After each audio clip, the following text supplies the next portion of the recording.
Lapkričio 20 dieną teatro klube vyko pirmasis studentų padėkos vakaras už jų aktyvumą studentų organizacijose. Norėjom atsidėkoti aktyviausiams studentams, tiesiog padaryti vakarą, kada jie galėtų atsipalaiduoti, paužkandžiauti, pasišnekėti, išgerti taurę vyno.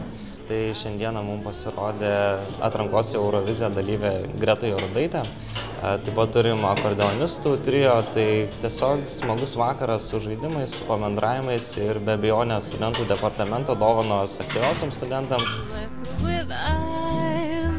Norim parodyti, kad aktyvūs studentai, tie tokie, kurie yra tikri lyderiai visų, jie ir būrėsi į elitą. O elitas yra tas, kuris viso mūsų studentų ir studentų organizacijų ir laisvalaikio klausimus sprendžia ir gali pakreipti bet kuria linkme.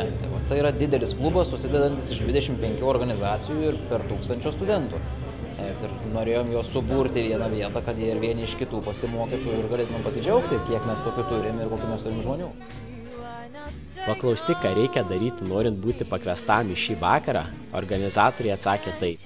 Tai tiesiog reikia daryti tai, ką tu mėgsti ir tai daryti kitų, tam, kad atsidurtum čia šiame vakare. Pasirinkti ir gan aktyviai ten pasinerti.